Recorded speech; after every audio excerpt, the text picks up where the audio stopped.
¿Sabías que existen categorías para clasificar los tipos de adivinación existentes y que uno de ellos es sumamente peligroso porque permite la Iglesia la existencia de mercados clandestinos y clubes de adivinación? ¿Cómo fue que Klein se ganó el respeto de sus compañeros en el club? ¿Existen las tablas de Ouija en este mundo? Estas, entre muchísimas otras preguntas, las responderé aquí hoy, así que quédate.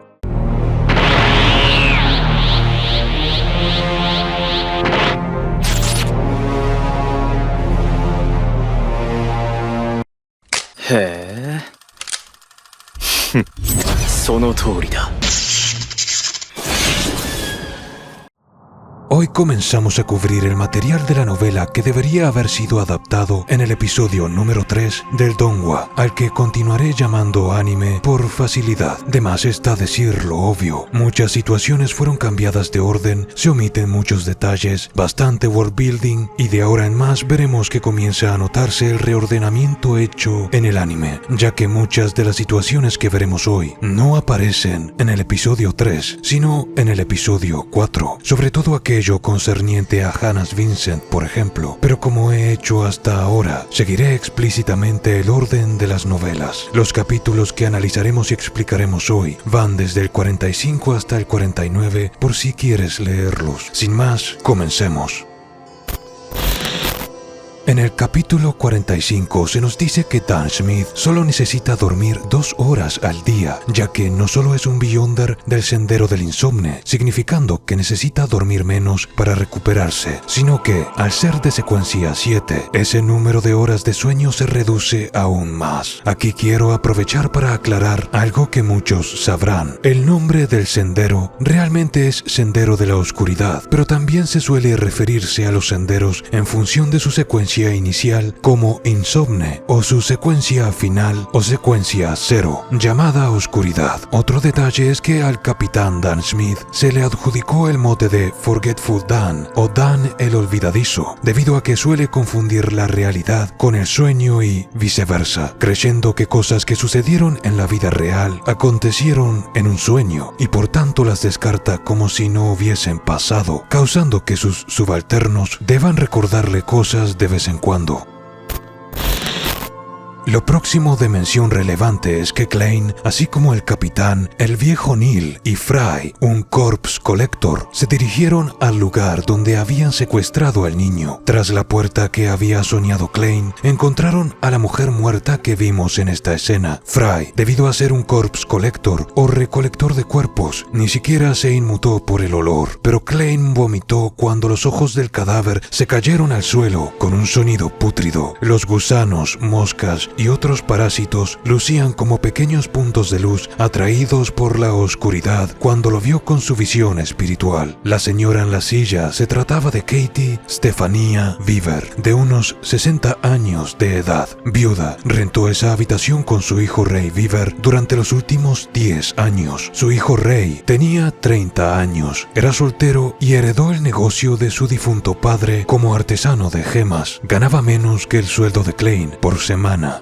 La habitación había estado sellada espiritualmente. Sobre el método de sellado espiritual hablaré más en el próximo video. Dentro de ella, Klein sintió un déjà vu otra vez, y nuevamente los susurros Hornasis Phlegrea resonaron en su mente. La razón por la que trataba de no pensar demasiado en esos susurros es porque tenía miedo de que tentaría al destino y perdería el control. Él todavía era muy ignorante de lo oculto y temía tentar al destino. Por eso, en parte, inicialmente se resistía a pensar demasiado en aquellas voces. Para obtener el retrato de Ray Weaver, una opción era que Dan Smith durmiera a todos los inquilinos del apartamento y revisaran en sus sueños el aspecto del sujeto, pero al final hicieron un pequeño ritual en el que consiguieron bosquejar el rostro del hombre en función de los ecos psíquicos remanentes en la habitación. Este fue el primer ritual que Klein observaría con lujo de detalle. En el anime, el lugar de la confrontación parecía una casa, pero detrás de cada puerta había un pequeño cuarto con inquilinos. Como comenté anteriormente, el tema de los alquileres era toda una locura. Tras el ritual, confirmaron con los inquilinos que el bosquejo se trataba, efectivamente, de Ray Weaver.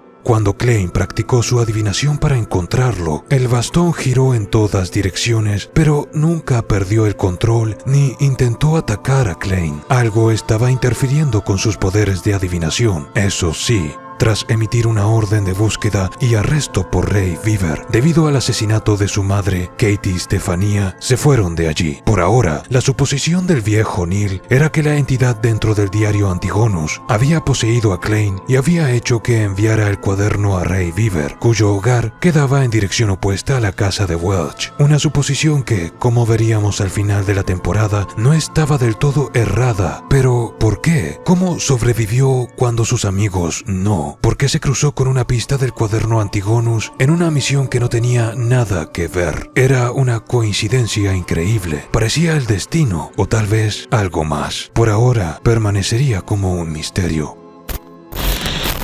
Continuando, el capítulo 47 se titula La falta de dinero del viejo Neil. En el mismo, entre otras cosas, se nos revela que él cobra 2 salarios, uno de la iglesia y otro de la policía, para un total de 12 libras semanales, lo que son más de 600 libras al año, sin mencionar que, como trabajaban con la policía, no tenían que pagar impuestos. En cuanto a los impuestos, en función del escalafón en el que cayera tu salario semanal, pagarías desde un 2% hasta un 20% para quienes ganaban más de 20 libras semanales. La novela menciona qué tipo de impuestos hay y demás, pero lo omitiré. Su salario apenas estaba a unas 100 o 200 libras por debajo de lo que cobraban los mejores abogados del reino de Loen. Pero entonces, ¿por qué siempre le faltaba dinero? Porque hizo ese ritual de la fortuna que le ganó unas 30 libras más adelante, como veremos en el próximo video. Desde el inicio se nos están dando algunas pistas que aluden al destino final del viejo Neil. Más adelante veremos que Neil compra agua de manantial élfica en el mercado clandestino o Underground Market. Su deuda de 30 libras se debía a esta adquisición. En resumen, estaba gastando mucho dinero en materiales con rastros espirituales, ingredientes para el ritual en el que creía que reviviría a su difunta celeste. La tos y el deterioro de su salud, como mencioné, se debían a la anemia por flebotomías o extracciones de sangre. Lo que le sucede al viejo acontece alrededor del capítulo 164, lo que se supone sería el episodio 9 del anime. Como dije, estamos en el capítulo 47. Esta es una historia con migajas de pan por todos lados, por lo que cuando las cosas increíbles pasan a nivel argumental, si haces el ejercicio retrospectivo, verás que no debería sorprenderte tanto en realidad. Hablando de mercados clandestinos, se nos habla de estos sitios de compra y venta de artículos místicos e ingredientes para rituales y demás. Se nos dice que las iglesias hacían la vista gorda a propósito, ya que era más beneficioso que pernicioso por muchas razones. Principalmente porque solo provocarían la creación de un mercado negro más escurridizo y peligroso aún. Siempre y cuando no comerciaran con artículos realmente peligrosos, no habría problemas. Y si había un artículo peligroso, no tardarían en percatarse de ello y podrían lidiar directamente con el mismo. También se menciona que no todos los ingredientes para pociones Beyonder o rituales provenían de criaturas o plantas fantásticas. Algunas plantas son simplemente plantas, pero tienen características importantes. El viejo le prometió llevar a Klein a uno de estos mercados luego, y de lo cual tuvimos un vistazo en el episodio 5. En el capítulo 47, cuando Klein fue por segunda vez al club de adivinación, en esta ocasión para pagar la cuota y unirse, se sorprendió porque la recepcionista Jessica le recordaba. La razón era simple: nadie había acudido a los servicios del novato Glacis en toda la historia, solo él. Para más, Henry, Glacis no había vuelto a aparecer en el club desde aquel día. Klein pensó, preocupado, que tal vez tenía algo que ver con su estado de salud, del cual le había advertido. Klein le dijo a Jessica que él conocía varios métodos de adivinación y que no era un novato, que no estaba ahí para aprender, sino para tener un trabajo secundario. En parte era cierto, ya que el propósito era actuar como un vidente. Aquí su relación con Jessica se vuelve amena y ella lo ve con más respeto. Cobraría 2 peniques y una ocasión octava parte iría para el club. Dentro, Hannes Vincent se encontraba impartiendo clases de adivinación de astrolabio. Como ya había comentado en otro video, en el anime unieron dos escenas distintas en una. Sobre la adivinación de este tipo, se nos dice que se emplea el astrolabio para hacer lecturas en función de las constelaciones y planetas en una suerte de horóscopo que no es vender humo, es decir, engañar, como en el mundo real. Klein repara en que es bastante complejo porque requiere que muchas variables sean precisas, o mejor dicho, requiere que el adivinador sea preciso con el firmamento y sus cálculos, por lo que probablemente sea un método que provoque errores acumulativos por error de una sola de las variables, y no es para novatos. En esa clase de Hannes Vincent, Klein conoció a Edward Steve, un sujeto que hacía adivinación con tarot y cartas de póker. Entre las cosas que hablaron, una fue que él tenía clientes de manera regular porque su precio se ubicaba en el medio del rango. Si cobrabas el mínimo, la gente no confiaría en ti, y si cobrabas mucho, la mayoría no estaba dispuesto a pagar a menos que atravesara una tragedia y estuviera forrada. Gracias a él fue que Klein cambió el precio de 2 peniques a 8. Hannes Vincent, tras terminar con el astrolabio, fue a dar otra clase en otra habitación con un espejo plateado, diciendo que había aprendido adivinación de espejo hacía poco. Klein ahora conocía lo suficiente sobre lo oculto para saber que la adivinación por espejos era peligrosa. Esta fue la primera cosa que le llamó la atención de Hannes Vincent, además del hecho de que no le funcionaba el nepe al observarlo con su visión espiritual. En el capítulo 49 se nos explica que Klein, si bien apenas había empezado a aprender, sabía mucho más que la gente normal sobre lo oculto. Aquí se nos detallan a su vez las categorías de la adivinación. El arte de la adivinación se puede dividir en 3 categorías basadas en la fuente de la cual proviene la información o revelación. Procedo a leer un fragmento de la novela. La primera categoría de adivinación incluía el tarot, la baraja común, los péndulos, las varillas de radiestesia y los sueños. A través de la propia espiritualidad del consultante y su comunicación con el mundo de los espíritus para obtener una revelación, podía interpretarse una respuesta. Sin embargo, los péndulos espirituales y las varillas de radiestesia requerían un nivel muy alto de espiritualidad, cuerpo espiritual y proyección astral. Quienes no eran Beyonder eran incapaces de obtener revelaciones precisas o claras. La adivinación con cartas ofrecía un simbolismo fijo, capaz de reflejar incluso las vagas revelaciones de una persona común. Los sueños se encontraban en un punto intermedio entre estas formas. La segunda categoría abarcaba la numerología espiritual y la astrología, así como sus variantes. En este caso, el adivino se valía de los datos personales del consultante o de los cambios en la naturaleza, y a partir de cálculos, inferencias e interpretaciones, ofrecía una respuesta. Con este método, la iniciativa no recaía en el consultante, sino en el propio adivino. La tercera categoría empleaba una fuerza externa, distinta tanto del consultante como del adivino. Las tablas de Ouija, con las que Klein estaba familiarizado en su vida anterior, pertenecían a este grupo. Se utilizan rituales para solicitar directamente una respuesta de lo desconocido o lo sobrenatural. Aunque la mayoría de la gente común rara vez lograba éxito, había casos en los que sí conseguían comunicarse con espíritus malignos o entidades que los llevaban a la locura. Estos métodos de adivinación solían terminar en tragedia. La adivinación con espejos mágicos que mencionó Hannes Vincent pertenecía a esta tercera categoría. En el ámbito del misticismo, los espejos estaban relacionados con lo desconocido y lo misterioso, como si fuesen puertas hacia el mundo espiritual. Por supuesto, existía una forma segura de practicar la adivinación con espejos mágicos, pedir respuestas a los 7 dioses ortodoxos. Aunque para una persona común resultaba muy difícil recibir una verdadera revelación, al menos no corría peligro ni sufría secuelas, asegurándose de requerir la respuesta explícita y específica de los dioses ortodoxos. Las prácticas de adivinación con espejos mágicos, estrictamente vigiladas por los Nighthawks y los Mandated Punishers, eran aquellas en las que se pedía ayuda a dioses malvados o existencias misteriosas. Además, el adivino no podía inventar palabras o frases al azar, ya que ciertas expresiones o cualidades tenían el potencial de atraer la atención de entidades desconocidas y por tanto peligrosas.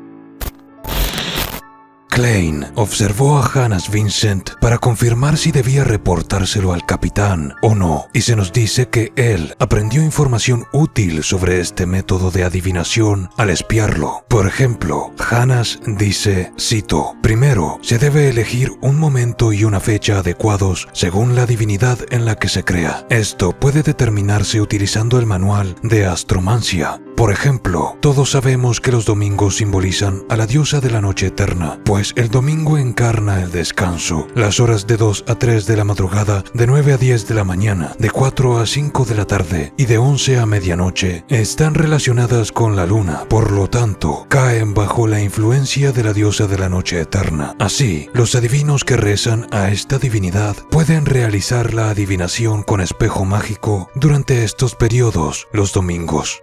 Aquí también se nos da un dato bastante curioso sobre el estado de la información dentro de los círculos de fanáticos de lo oculto. Se nos dice que cierto conocimiento de lo oculto se había filtrado fuera de los círculos de las iglesias, como por ejemplo el significado detrás de varios símbolos de las distintas religiones, los cuales podían leerse en manuales de astromancia que una persona normal podía comprar en una librería. El truco era que, si no eras un Beyonder o no tenías ninguna cualidad que hiciera de tu espiritualidad algo fuerte, no podías obtener los efectos deseados. Aunque cualquier persona normal podía provocar un desastre con métodos de adivinación de la tercera categoría, como una tabla de Ouija o un espejo de adivinación. En el caso de este último, era si no seguías las reglas para comunicarte únicamente con dioses ortodoxos o si obtenías un artefacto peligroso. Aunque, de nuevo, la probabilidad de que una persona normal consiguiera una respuesta de un dios ortodoxo con un espejo de plata normal era cercana al 0%. Como nota aparte, quiero agregar que, en mi opinión, tiene sentido que las iglesias permitan la distribución de este tipo de conocimientos. Mantiene a los fanáticos de lo paranormal ocupados con baratijas e ideas propias sobre lo oculto, jugando con sus cartas y sus clubes de fanáticos, distrayéndolos así de lo genuinamente paranormal, además de que alimenta la idea de que lo paranormal es algo de frikis y gente con tiempo libre, porque al común denominador no le preocupan los fantasmas, sino el llegar a fin de mes. Como a mí, como a ti. Lo interesante de leer esta novela es que te invita a reflexionar y terminas arribando a este tipo de conclusiones lógicas que no se arrojan de manera explícita en la obra. En cuanto al espejo en sí, como también era el caso con todos los instrumentos de adivinación, debía estar cubierto de plata o en su defecto algún mineral con propiedades místicas para poder sintonizar lo espiritual con eficiencia. Hannes Vincent cometió un error en su clase. Klein lo corrigió en su mente. Procedo a relatar la escena en cuestión. Segundo, debemos examinar el espejo con cuidado. Debe ser un espejo recubierto con plata. Coloca el espejo en la posición que representa a la luna. Hannes lo demostró usando el objeto en su mano. No, pensó Klein, lo que él necesitaba ahora es el péndulo espiritual. Primero elige una posición y repite mentalmente la frase: este lugar es adecuado para la adivinación con espejo mágico 7 veces. Luego observa hacia dónde se mueve el péndulo. En el sentido de las agujas del reloj significa verdadero, en sentido contrario, falso. Por supuesto, si estás buscando respuestas de una entidad sobrenatural maliciosa, la posición no importaría. Más bien, dependería de si la entidad está interesada en responder tus preguntas.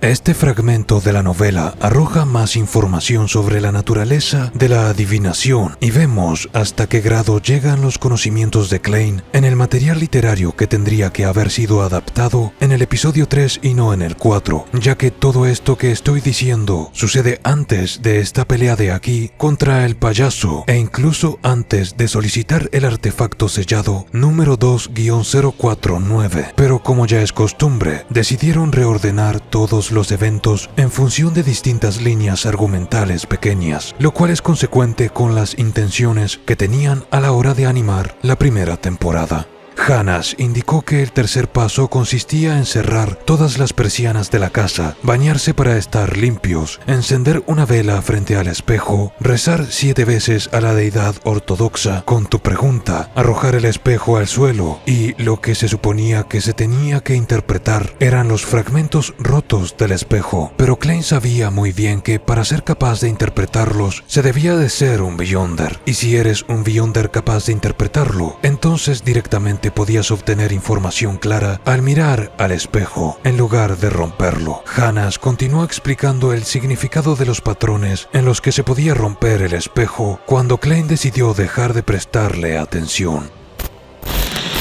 Hubo momentos en los que algunas preguntas fueron dirigidas a Klein por parte de otros compañeros del club, y él siempre trataba de responder de una manera tal que la conversación no se dirigiera en torno a la idea de personas con poderes como el de los Beyonders, lo cual a su vez era un secreto, o temas de naturaleza peligrosa que invitara a la gente a hacer cosas que no debía. Al final de ese día pasó algo bastante interesante justo después de que Klein se retirara del club. Edward Steve, el nuevo compañero / amigo de Klein ahí, era a su vez amigo de Glacis, quien apareció en el club de adivinación después de 5 días sin presentarse, tosiendo y luciendo enfermo. Resulta que estaba recuperándose de una neumonía que, de no ser por unas hierbas mágicas que su esposa le compró a una apotecaria, le hubiera matado. Edward dice que él, en ninguna de las adivinaciones que le hizo, predijo que se enfermaría de gravedad. A su vez, Glacis dice que él tampoco predijo que se enfermaría con ninguna de sus propias adivinaciones hacia sí mismo.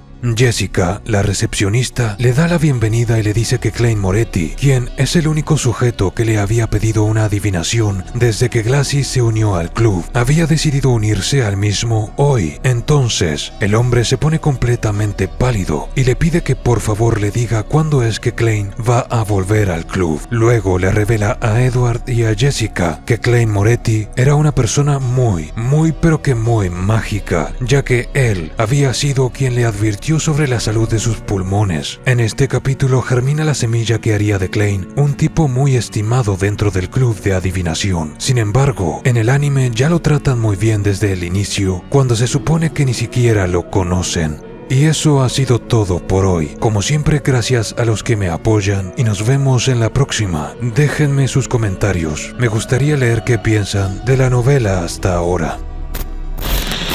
Estos videos son posibles por el apoyo de los miembros, quienes tienen acceso anticipado a los mismos días antes y a las donaciones de Leonardo Lerma.